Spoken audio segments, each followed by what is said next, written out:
We want to thank everybody for being here tonight.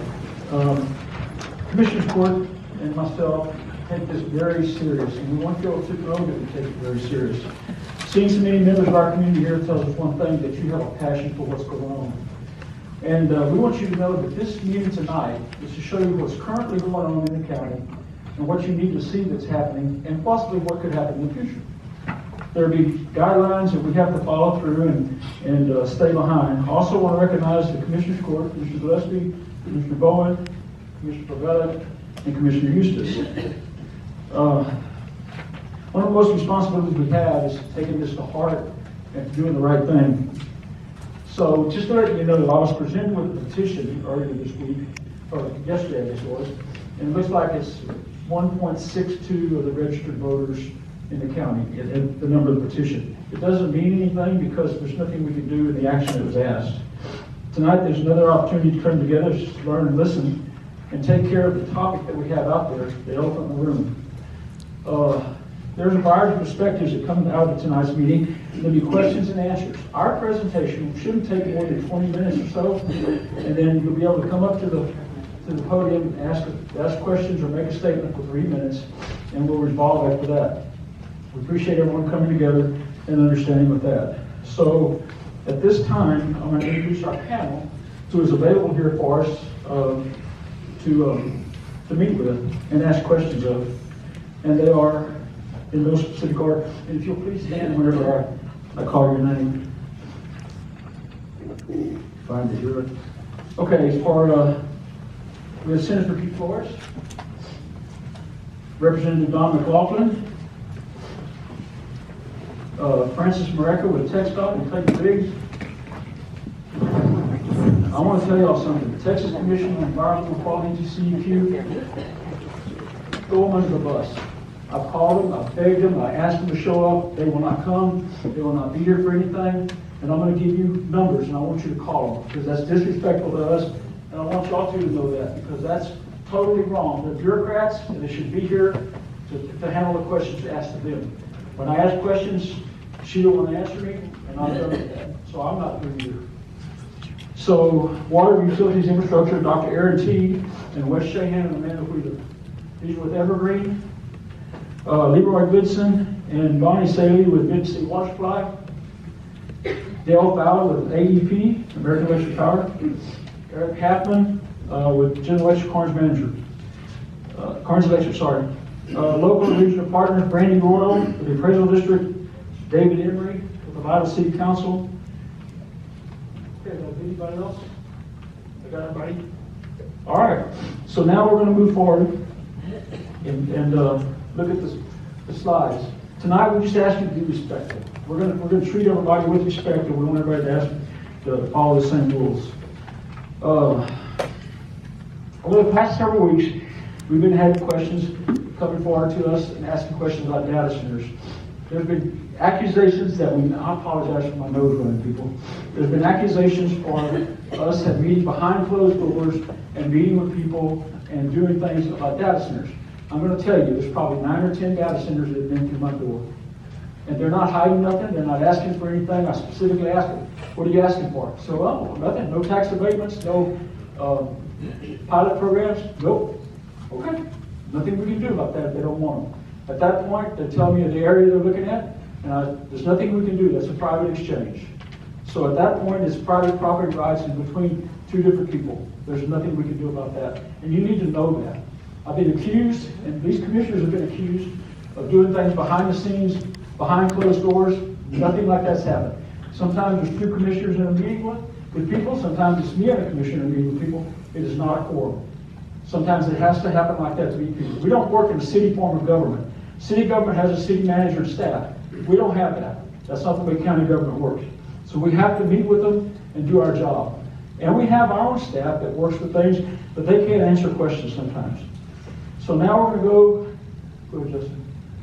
And we're going to go to tonight's meeting. We'll share factual information, explain the county regulatory authority, discuss current and future business impact, and answer questions, listen to concerns. That's at the end. Justin? Now, this is what we cannot do. We cannot zone land or use to determine where commercial business is located. We cannot prohibit lawful private commercial development simply because it's unpopular. We cannot regulate groundwater usage, and we cannot regulate the ERCOT or their operations, or issue or deny state environmental permits. This is a private property rights state, free enterprise state, and that's something we need to be proud of. And don't ever back up from that. If you're not proud of that, then as far as I'm concerned, you can leave. Because this is what this country is built on. So private property rights, you can understand what they are in the free enterprise system. There it is. Incidentally, there's a QR code. If you all want to download that thing, it's on the door. You can have copies of it there. Moratoriums.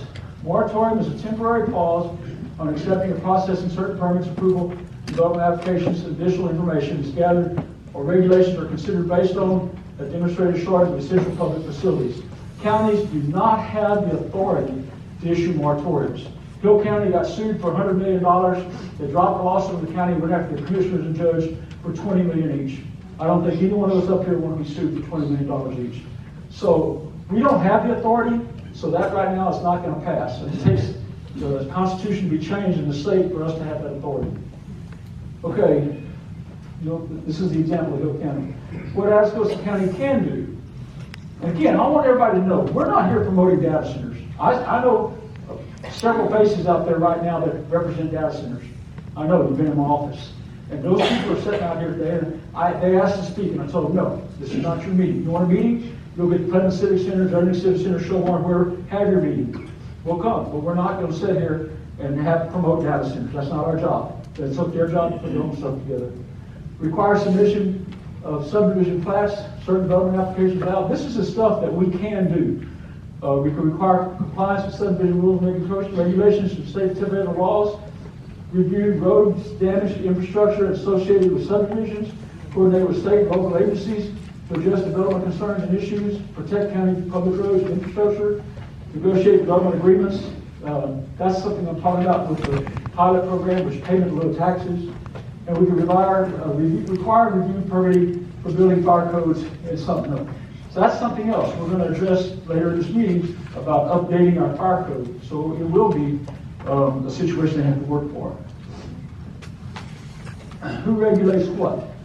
So your roads, you've got the county and state, TxDOT on state highways. Groundwater pumping, Evergreen, electricity is ERCOT, air quality, water and sewage is TCEQ. Don't forget, I'm going to give you that lady's number. Don't forget to call her. That's an important issue. Water rights, the state mandates the water rights fire code, the fire marshal, which the Commissioner Court is going to adopt a new fire code, I think next Monday. And rural development is Atascosa County, which Brittany Van Curran handles. Atascosa County today, we're going to talk about agriculture, oil and gas, San Miguel Cooperative, sand mining, and residential growth. Our county is grown, but you need to be prepared. Population of our county, U.S. Census 2020, 48,981. We went back, we counted the prisoners in the jail. We went back, Brittany, how many times did we count different places? Where's Brittany? It took me a year and a half. I mean, we counted numbers and names and went back, and they would not accept us over 50,000. If you get over 50,000, you have a little more authority on some things. We're not going to make it till 2030. At that time, the state recognizes us now as more, but the U.S. doesn't, and we can't get around that. Tax base, certified market value of $11.44 billion. That's before agriculture deductions and government buildings. So that's the basic stuff. So really, we have a net taxable value of $7.12 billion. Not many years ago, it wasn't near close to that. There's a graph right there. So in 20 years, you can see right there, we've gone from just under $2 billion to a peak of $7 billion now. But the point being is, look at that graph and look where we're at. The Eagle Ford was the main part of it. The Eagle Ford, we lost $500 million in value this year in oil and gas. A lot of it's commodity, and a lot of it is the wells are depleted. So that's something we have to look at. Thank God for the Eagle Ford. If you hadn't come along when it did, this county would be in a war hurt. We're not like Live Oak, Karnes, LaSalle, McMullen. Those counties have the Eagle Ford. They got 40, 50, 80, 200 million in the bank. They have value. They have it off mineral. We don't have that. All we have is what we're living with, and we're under 50,000, so we can't regulate some of the subdivisions where we need to be. So we're stuck with that. So we need to figure out a way to get the values up and make it happen. Next slide. So let's talk about water usage. 1 acre foot is 325,000 gallons. An acre foot is one cubic foot over a whole acre. Oil and gas industry. Active wells, 16 to 1900 oils are active, 7 to 1,000 are gas, approximately 128 operators in the county. Number of water wells, 142 water wells supplied those jobs. The average water usage is 120 acre foot per frac job. Now people, if you don't know that, that's a lot of water on a frac job. So if you have an oil and gas well and you've got the frac job off that oil and gas well, believe me, there was, I don't have my notes in front of me, but there was a pretty good number of gallons produced going down the hole. So that the land usage, approximately 14,000 acres of Atascosa County is taken up in locations, roads, tank batteries, and facilities. And each oil well has an average of 3 employees, whether you're in the operations side or what, and they'll pay about $100,000 in tax.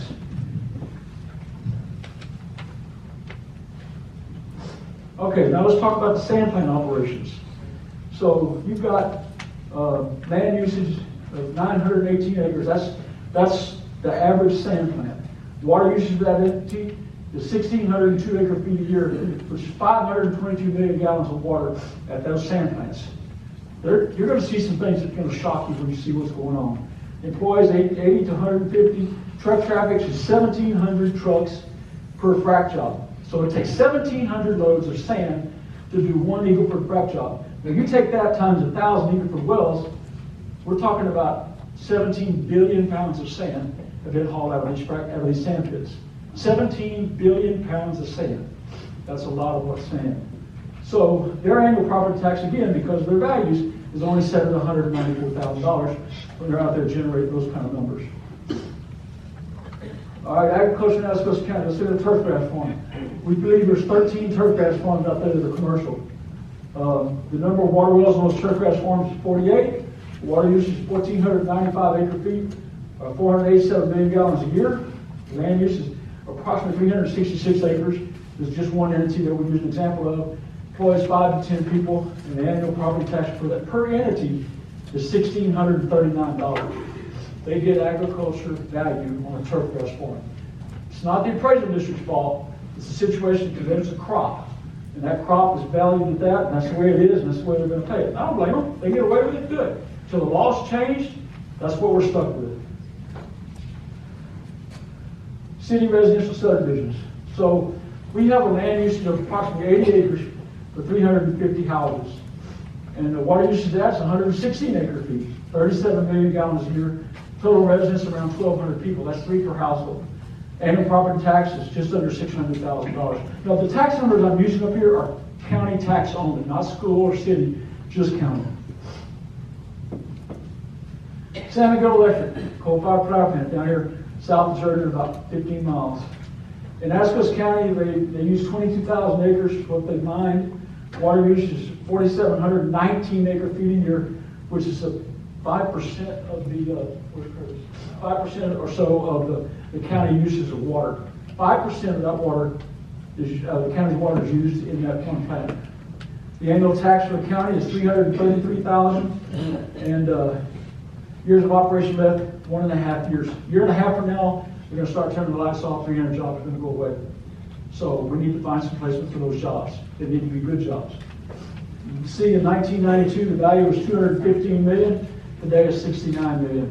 Before long, it's going to be zero. So what are we going to do? We've got to figure out a way to replace this stuff. Next. So this is an interesting comparison at a glance. If you look at it, the land usage across the board for everything, the water usage across the board for everything, employees, and the annual county property taxes. What is a data center? Now, again, I'm not selling data centers. This is a definition. I'm going to run through a few things that what people are misconception on. Not promote them. I want you to know that. I want you to understand that this is an important issue right here that the facts need to get out. The data center is a facility that houses computer systems, related equipment to process, store, transmit digital information. Data centers support services such as cloud storage, artificial intelligence, banking, healthcare records, streaming services, email, and internet communications. All right, why are data centers being built? Cloud computing, artificial intelligence, population growth, increased internet usage, and national security. Okay, these are the types of data centers. I don't know anything about them, but this is what I've been told. This is the information we've gathered that's on the website. An edge data center, enterprise data center, a coalition data center, and a hyperscale data center. You can see that they're going to what the approximate tax value would be for Atascosa County in those. That's a lot of money. I may not be a lot to y'all, but that's a lot of money to this county. So we have to look at those kind of things and understand what our future is with this stuff. So, if you take a hyperscale data center, it's going to pay us somewhere between $3.5 to $14 million. Our total budget's not $48 million. They'd pay a third of it. Next. What is a battery storage system? That's an energy system that's set up like a bunch of containers set up there that look like battery storage. Looks like a battery. It stores electricity, large batteries, so electricity can be used when necessary to supplement the grid. Common uses you'll see are stores electricity, generated during peak and low demand hours, improve electric grid reliability, provide backup power during outages and periods of demand support, such as wind and solar, which is a joke. Next. Community concerns. We understand that's what people are. We totally respect that. We know you care about the water. We care about the water. We know about the cooling system, noise pollution, light pollution, fire protection, emergency response, environmental considerations. We understand what your fear is, and we respect that. And if we get a chance to get a data center, or we have an opportunity to one come to us, we're going to look at them and we're going to talk to them, and we're going to address these concerns. This is something we all care about. It's not something that you get mad about for any reason. And my door is wide open all the time. And so are these commissioners. They'll take you and listen to you anytime you want to. Just set an appointment and we'll make it work. Next. Who regulates the water? So everybody wants to blame the county for everything. Well, guess what? We don't regulate the water. Evergreen Water does. No disrespect. You guys got to be tough. But that's their job and that's what they do. And I appreciate you for doing that. Let me tell you something. Stand up, Aaron. Dr. Aaron T. right there. I'm going to tell you something. When I first met her, I thought, oh my God, she's got bureaucrat stamp on the forehead. I respect that lady right there as much as anybody. She's good, she knows her facts, she can back them up, and she doesn't run from it. And one of the things I questioned her on was over and over and over. I've built over 3,000 water wells in my name in this county alone. And I can tell you, I can sit toe to toe with her, she backs me down. She's pretty good. She's pretty good. So everybody, that's one you need to talk to if you have a question on water. Data center cooling systems. Again, we don't know anything about data centers. This is information that we picked up and tried to bring forward. You have air cooling, evaporative cooling, chilled water cooling, and liquid cooling, which is like it's submerged in like an antifreeze. Earlier this year, Commissioner Eustace, myself, Curtis Vickers, we had a chance to got an invitation to go to Rockdale, Texas to look at a Bitcoin mine, second largest in the United States. Or North America largest. So we went up there and we spent the day. We toured those buildings, looked at those facilities. There was some noise. There was some heat. It wasn't atrocious. That's the second largest in the United States. We walked through there like there was nothing to it. And I got to tell you that I wouldn't have a problem with that thing being a block from my house. I really mean that. It was a pretty impressive deal. If you get a chance, you want to go, I'll make a phone call and see if we can get you in. You have to do a lot of security to get up there, but I guarantee you, if you want to go look at it, it's worth the trip. Decibel levels. We've heard everything from crazy to nuts, but 55 is the normal, with like your air conditioner, noise and stuff. All this is variable. So we have to look at what really fits the deal. These are just some ideas which you can look at that's typical to that. Noise and mitigation sound barriers. We've been told by data centers that they can mitigate the noise and they can handle the sound barriers. I don't know, not my deal. Again, that's what we've been told. Light pollution, same thing. That's another thing. I don't know who actually regulates that. Commissioners really don't. I think TCEQ might, but I can't get an answer out of that woman. I'm going to give you your phone number, I promise you. And everybody know that and call them. Give them help. Because there are a bunch of bureaucrats that all they want to do is collect a paycheck. You all understand that, right? Okay. I'm telling you, I'm upset about that. So these are the things that some questions we don't know. We'll find the answers out, but we don't know the answers to those. But we'll get the answers. Okay? Fire protection, emergency response. That is a big issue. We mostly have volunteer fire departments with the exception of City of Pleasanton. And is Brad here? Where's Brad? City manager back there. Brad, you're doing a good job. That guy right there is he's the fire chief and the city manager. And I can tell you right now, we can pick up the phone, call him, and we're getting good response. Also, we have 2 ESDs now, ESD1 in Lyle area, and ESD2, which is limiting the Rossville, basically. And those two are in place, and there's a separate tax for that, which will get the revenue off that. We'll buy new fire trucks, end up with paid departments and stuff like that. We're working to get forward to that.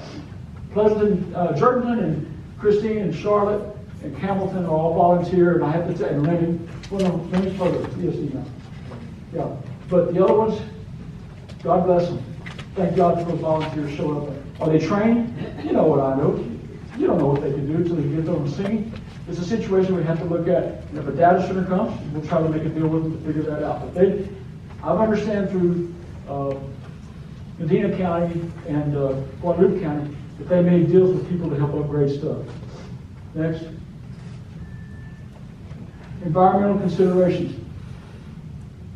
TCEQ again. I'll give you her number. So this is what they regulate, and this is what they control. And if you'll see right there, Executive Director Kelly Kill, and that's her phone number. I don't care if y'all call her at midnight, or I don't care when you call her, but give her help. She's a bureaucrat and needs to answer to the public. Next. All right, now this is where we're going to get into charts and let you understand what we got. Annual water usage per acre foot. You'll see a hyperscale center is 6 acre-feet per year. Okay? Then you got a subdivision at 106, Eagleford frac job at 120, turf grass farm at 1405, sand plant at 1602, and then power generation, which is San Miguel, around 4600. These are all acre-foot numbers. So I'm going to tell you, a lot of this information is out there. Even if you take that hyperscale data center to a subdivision or an Eagleford frac job, which I don't think it'd come anywhere close, you're not talking about a lot of water. You're not talking about a lot of water at all. Next, development comparison. This is an annual tax revenue. You take a hyperscale generation data center, that would pay almost $4 million a year in taxes, and then you go on down from there and you'll see where we're at. This is important. If you go back and look at the chart that we showed earlier, peak out and come down, this is important. We need to, don't get me wrong, lives are important, but San Miguel, when it came 50 years ago, there were people screaming, hollering. I know, I was sitting on the commissioner's court, and they were screaming, hollering, kicking, we can't let this happen, we can't let this happen. You realize what they generated for us over the years, and we're going to get into that with the water in a little bit. You're not going to see what you think, I promise you. So 6 acre feet a year, 20, 50 acre feet a year is not what you think. Okay, next. What Atascosa County is doing, we're gathering facts, we're asking questions, preparing for the future. And that's right, we do have meetings. Like I said, I know several data center people in here, I see a few of them. And I've met with them and I've talked to them. And I'm not afraid to tell you that I did. But there's nothing hard or concrete that we've talked about. There's no agreements made. We don't sign NDAs. We don't do any of that stuff. Our job is to find out the facts, talk to the people. I've talked to car dealerships. I've talked to oil and gas people. I've talked to just about any industry you can that can walk through my door, we've met with. So don't blame the data centers for us meeting with them and talking to them. We have every right to, they have every right to talk to us. We are going to update the fire code. Ronald, the fire marshal, we talked about it. We're going to go from the 2015 to 2024 fire code, and I think it's on next Monday's agenda. The next week. Okay, we've got to get the stuff prepared, but it'll be on the 27th agenda. Okay, next. Our commitment to transparency and public engagement. Thank you for coming tonight. It took something like this to get the public out. Instead of sitting on Facebook and hiding behind a bunch of rumors and telling a bunch of lies. So if you've got something you want to talk to us, don't hesitate to call us. But to sit there and tell lies about us and we're doing what we can, you need to know that we're doing what we can. Atascosa County is committed to keep you engaged. We have an open door policy. These two ladies right here are in my office, the chief of staff and Court coordinator, I guarantee you one thing, we'll get an appointment set if you want to meet with me, or one of the commissioners, or most of these people in this box, we'll get it set up. Monday Minute with the Judge, every Monday, it's on Facebook. We talk about community initiatives and highlighting department heads and stuff. I write a judge's community column in Pleasant Express every week. County communicator, we do everything we can on the website. Also, our public meetings are streamed and recorded, put down and put in place so you can go back and look at it anytime. We got nothing to hide, people, nothing. So we're here to do what we can do and do it right. Next. So at this time, there is no data center project in Atascosa County that's been confirmed. We don't know of anything. Mr. Sanchez doesn't know of anything. There's a lot of talk, but there's nothing that we know of confirmed. Now, are people talking and negotiating? Yeah, they are. Just like anybody would for a car or a tractor or whatever. They're trying to do a piece of real estate. They're negotiating. Is there anything confirmed? Not that I know of. So no incentives have been requested or approved. No tax abatement has been requested or approved. And there's no contract binding agreement or presented to Atascosa County. Nothing whatsoever.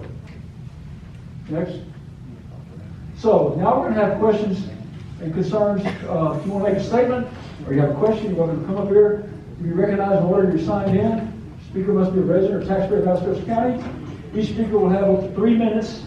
There will be no yielding of time. Questions and comments will be directed to the panel. So Martin Gonzalez, who's our historical commission chairman, he will be up here and moderate the thing.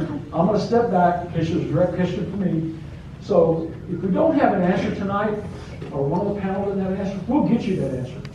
We will. There's been some internet questions coming in that call time with the news, so we get answers for that. So I think I'm going to get those right. Between that, how many do you have total? I have 23 in person. Yep, 11 online. 11 online and 23 in person. So we'll get on top of that. All right. So I really should lost. Thanks, sir.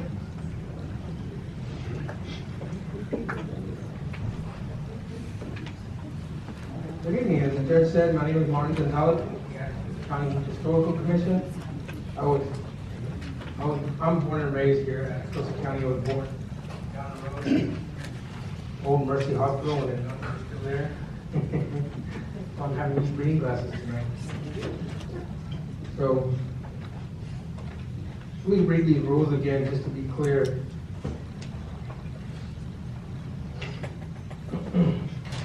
Speaker must be Atascosa County residents. Speakers should begin by stating their name and address. Each speaker will have 3 minutes. No yielding or transferring of time will be permitted. Go back and forth with the panelists. They will speak for 3 minutes, ask all their questions, and then get an answer, then we move to the next question. We ask everyone to remain respectful so we can hear from as many residents as possible before 8 p.m. Tonight we will have both online questions submitted in advance and questions from residents attending in person. We'll begin with an in-person speaker, then alternate between one in-person speaker and one online question. We'll start with the first in-person speaker here. Number one, we got Jacqueline Corus. Okay.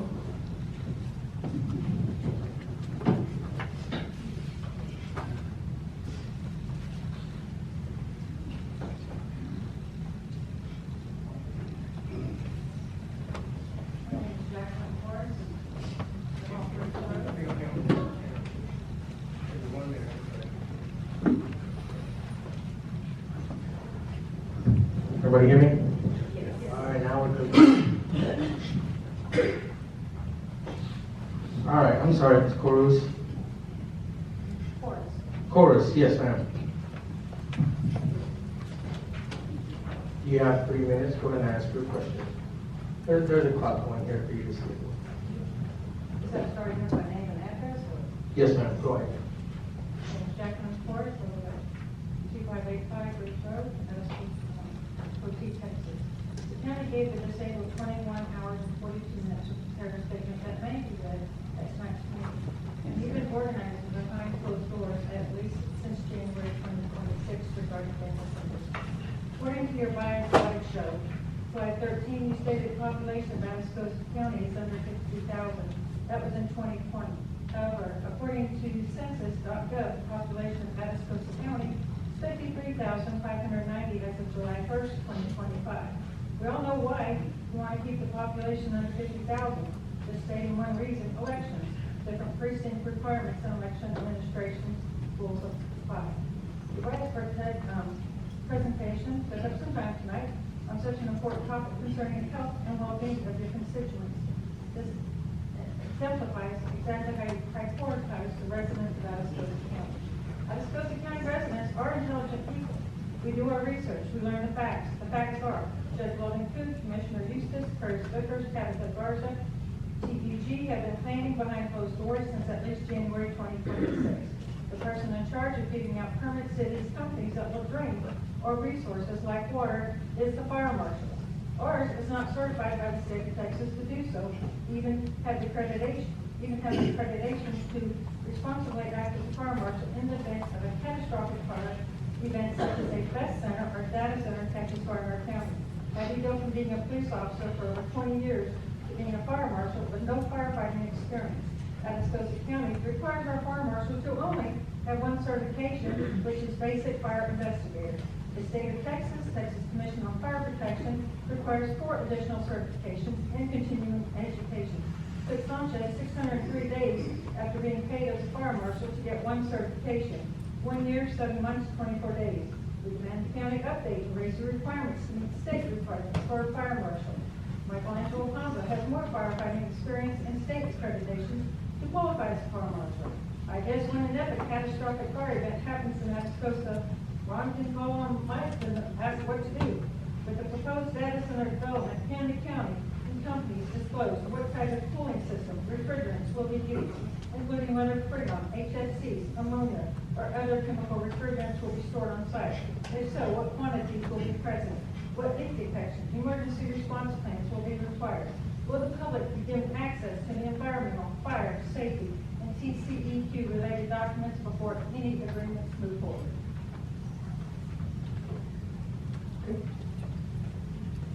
Anyone addressing that?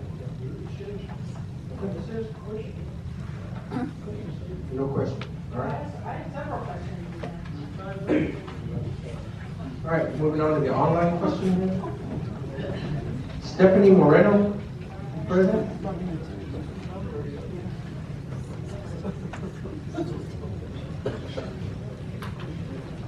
All right, Stephanie Moreno had one question. I don't think she's present. I'm going to go ahead and read it out loud and then assign it to a panelist. Could you provide an update on the timeline for completing the Highway 281 repaving project in northern Atascosa County? The roadway was torn up several months ago and has been left uneven and unfinished, creating concerns for drivers. Additionally, could the median stretch be mowed? The overgrown grass is becoming a safety hazard by obstructing visibility of oncoming traffic at intersections and turn lanes. That is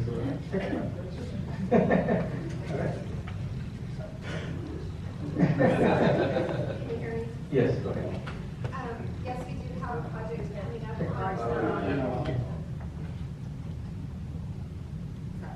No.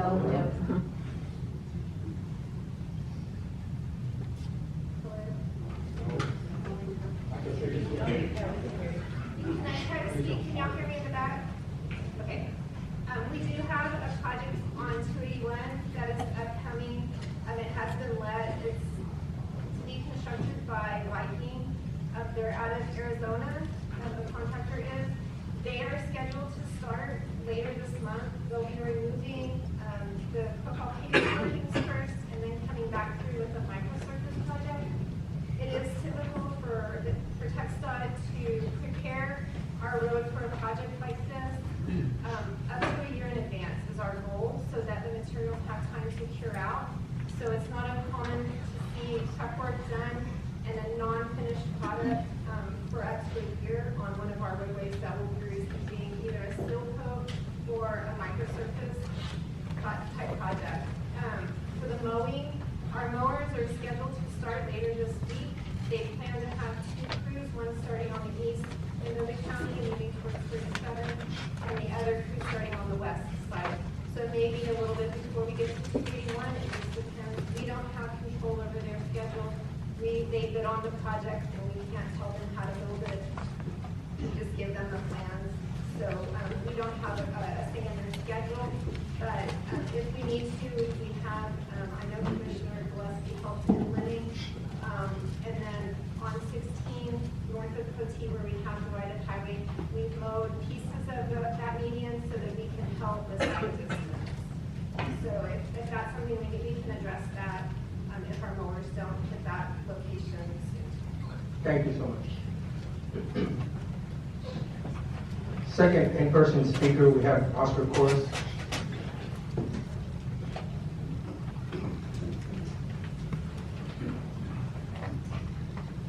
My name is Oscar Corres. I live at 2585 Beach Road, Coty, Texas. I had prepared statements here, but some of them didn't answer. But what I'd like to remind is that transparency amongst county officials. Because back in January,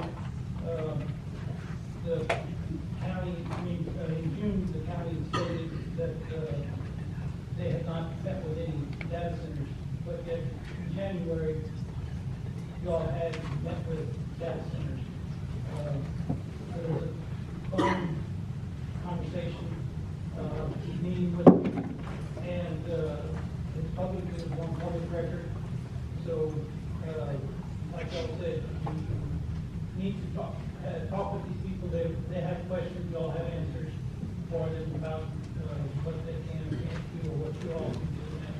But I want to remind you that the Public Information Act to make sure that you stay transparent to the constituents as to what's going on, because we all need to know, and we feel like while we're trying to hide something, we have to dig for it. I'm not accusing of anything, I'm just saying it looks that way if we have to dig for it. So please be transparent about things that are going on in the county so that it does not shed a bad light on you. Trying to do your best, but it's just a friendly reminder. Thank you. His microphone's not working. You hear me? No. Oh, that one's not working. When you approach the microphone up here, if you can get a little closer to it, it should be on. We'll test it in the next one if we come up. We're going to do another online question here. This one's from Michelle Haight. Michelle Haight, are you here?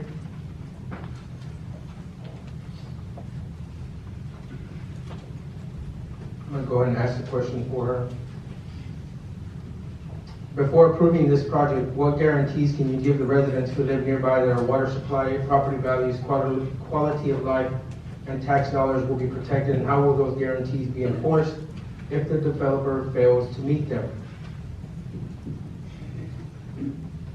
I'm pretty sure everybody needs to probably answer the first phase of that, if you don't mind. You might come over. And then, Randy, if you have any remarks on the values and stuff. Do you want to hear that question again? Okay, the question was, before approving this project, what guarantees can you give the residents who live nearby that our water supply, property values, quality of life, and tax dollars will be protected? And how will those guarantees be enforced if the developer fails to meet them? It's not working. No.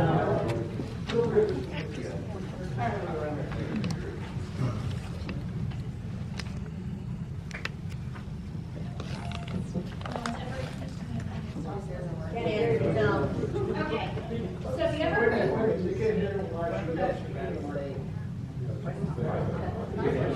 so the Evergreen, No. Go to Martin's and use it. So the Evergreen regulates groundwater through implementing their the district rules. The district rules apply to all wells, regardless of age, size, or use. So when you ask what guarantees are there, we implement the rules on every single well. If there is a violation of the rules, the state of Texas authorizes each groundwater district, including the Evergreen, to implement a fine or seek amelioration from the violator, which can go up to $25,000 a day per violation. That's a pretty big fine. But we have to go through a process to document the violation and take it to a judge to seek civil penalties. We will go through the process when we have an application to seek that every single application meets those rules and then implement those rules throughout the lifetime of that right. Thank you, value.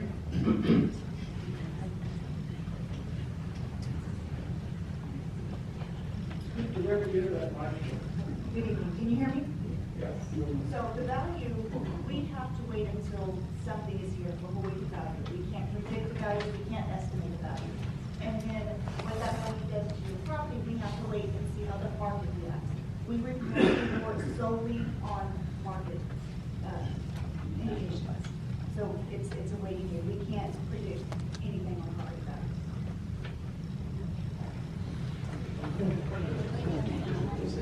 Yes, sir, go ahead. We also need to understand, we have rules and regulations we have to follow. Those rules and regulations are based upon what the statute is given to us by the state of Texas. There was a question earlier about us wanting to stay under the 50,000 population. That is absolutely wrong. We begged to go over the 50,000. We went back and we counted to see if we could get over 50,000. Even have another census done locally because it gets us to a different set of rules. So I'm telling you the truth on that we're above and beyond the entire lives. Okay, moving on to the next in-person question, speaker number 3, John A. Ortiz Jr.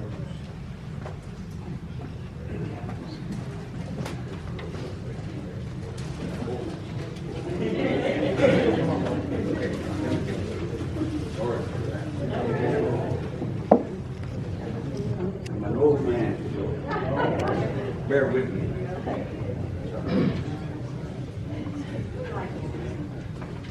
Okay?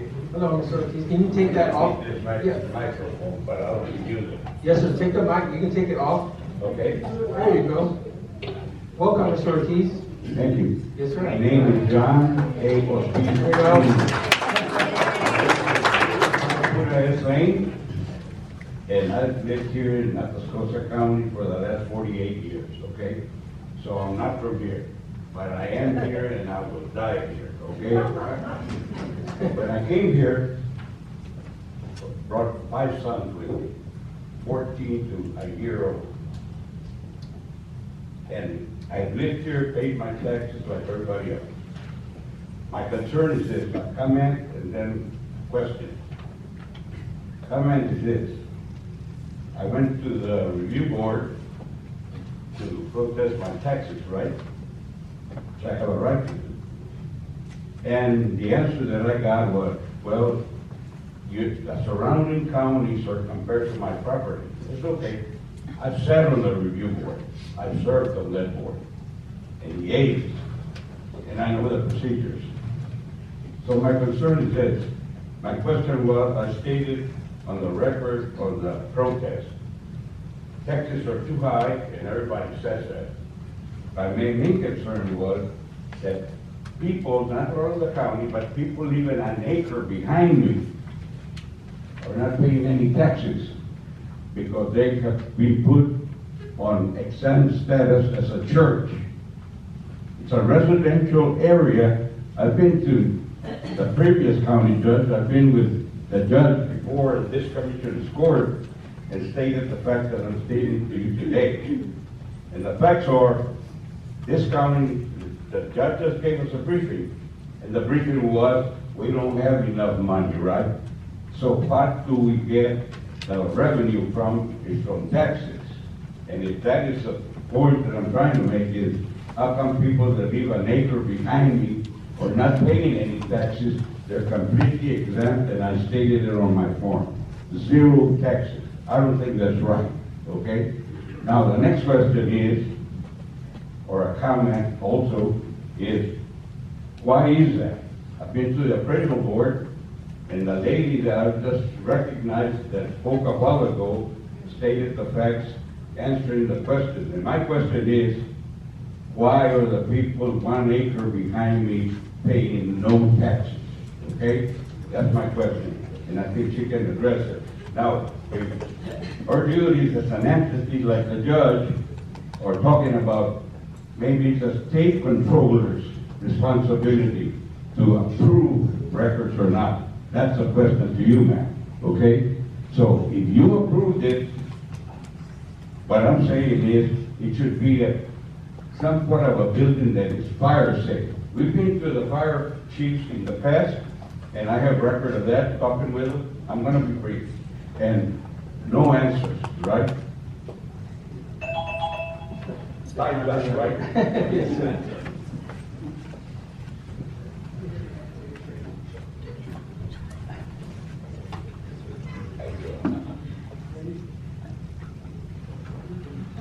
I believe the property you're discussing is the church, Yes. and churches have their own application that's put out by the state. If they can meet those requirements and they provide the documentation, they're granted the exemption, whether it looks like what we think it should look like or not. They qualified for the exemption by the state regulations, and we applied the exemption. Did you grant them that status? My office did, so in essence, yes. I So did. in essence, you're the. Okay, Mr. Ortiz, we can't have a back and forth. She answered your question, so that, Meet with her after, or you can meet Yeah. with the office. I'd like to come and talk to you personally in your office about the issue, okay? In fact, I was intending to do that and talk to my state representative that is sitting right there. I've come before you, and I've come before the previous judge and the board, okay? thank you, Mr. Ortiz. Okay? Thank you very much, sir. All right, the next online question we have is Julie Bruce.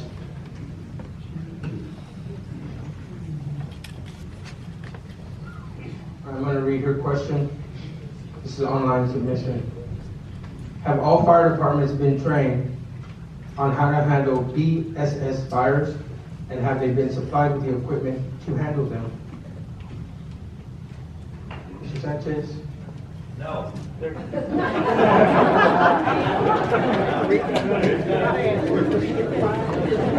you, sir.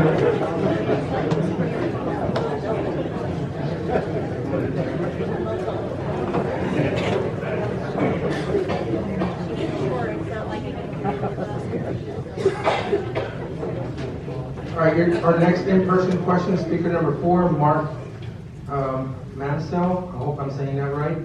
Open up. Can you say that for me, please? What's your last name? Marcel. Mansell. Okay, thank you, sir.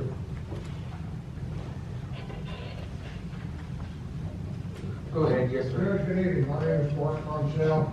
I live in Ampion, Precinct 3 on Hammond Road.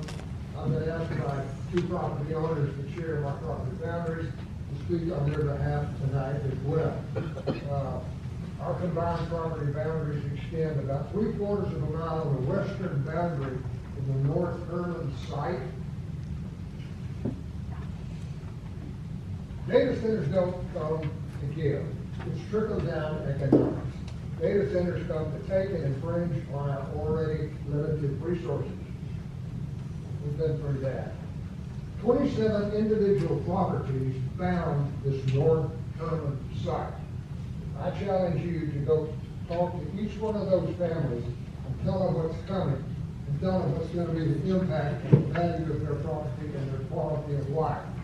Can you imagine a data center backed up to your property? In the past weeks, I've been to the county and the Evergreen meetings.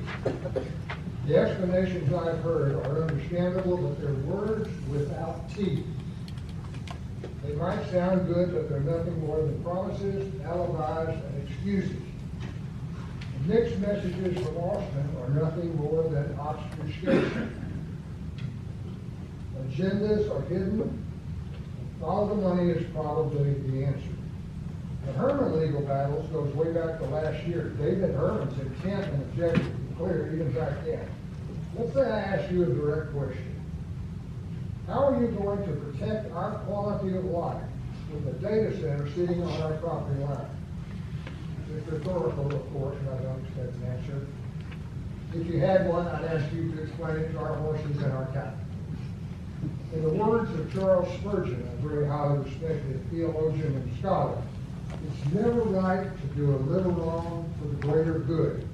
Your duty is to do the right, and the consequences are with God.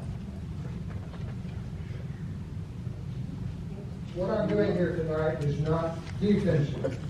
I intend to oppose any person or organization that proffers in any way from the unbridled power and money of data centers in Atascosa County. I got dogs in this fight, and they're not on a leash. Thank you.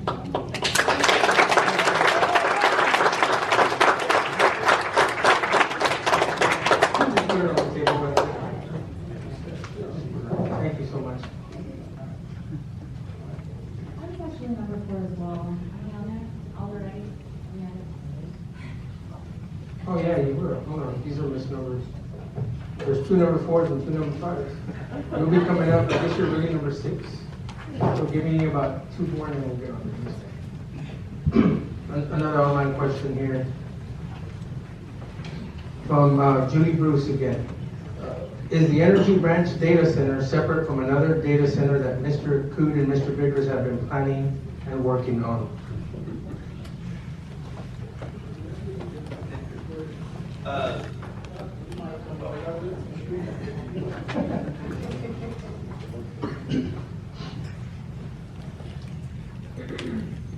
So as far as I can tell now, and I think everybody has seen on Facebook and other places through the news, that the Energy Ranch project is not actually in Atascosa County, it's in Frio.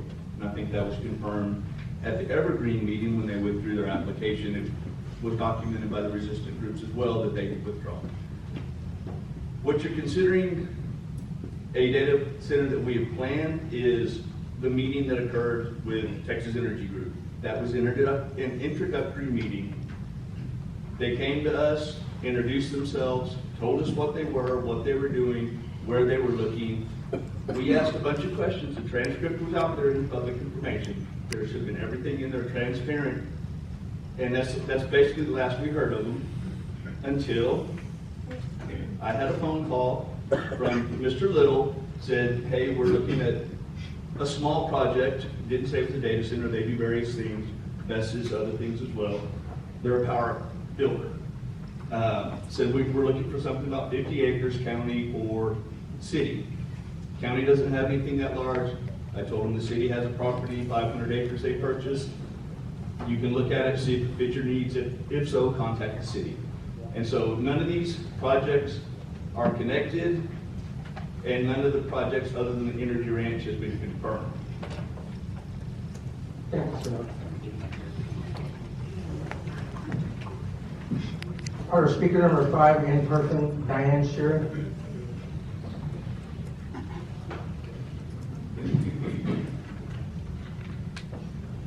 Hello, Ms. Shearer.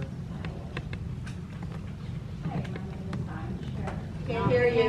Oh, I did. I may have turned it on. Sorry. Hi, my name is Diane Sherrill. I live at 105 South in Pleasanton. And, sorry, can't hear me. You made some terms. Get the mic a little closer. You made some terms, light pollution and noise pollution. And I wanted to explain what that means for a data center. Data center is gonna have blazing lights, really bright. And if you live close to one, you won't be able to see them stars. You'll see nothing but lights. The noise pollution, I have been around them, I have heard them, and they are very loud. And if they are close enough to your home, you can hear them inside your home. You can forget about the backyard barbecues, kids kicking the football around. No one will be able to stand it.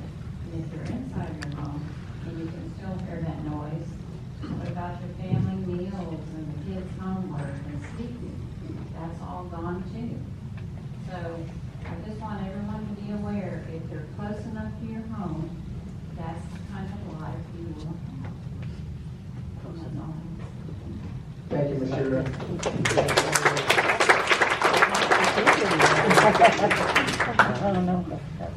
All right, we have another online question here. Shannon Strauss. I'm going to read this for her. I would like to know two things from the data center parent company. How many proposed jobs will be brought to Atascosa County in reference to the permanent structure and continued employment, not just the building of the data center? Number two, could you please clearly explain in layman's terms the closed loop cooling system and the way this center will reclaim and process their own cooling water? So, again, we're not here representing data centers. We're not here representing data centers, so I can't speak for the answer to the first one. That's up to them if they want to have their own presentation and move forward. Again, I see several faces in here that have been at my door, so think about doing that if you want them out. Mr. Johnson will talk about the cooling system. Call them out. I'm not going to call it out, because it will be. There's not a beer strike. Is there a closed loop water cooling is water circulates through sealed pipes and coils to cool servers without being exposed to air. These systems can significantly reduce water consumption by up to 70%. And that's one of 4 types of cooling systems they make. The one that uses the least amount of water is the direct liquid cooling and immersion system, which is what we would like to add to our fire code in 2024. If you're gonna build here, you're gonna have to use that. And that's what we're striving for with our new fire code. Thank you. Thank you, Mr. Sanchez. Our next speaker, let me fix this number, it's supposed to be 6, Amanda Alderete.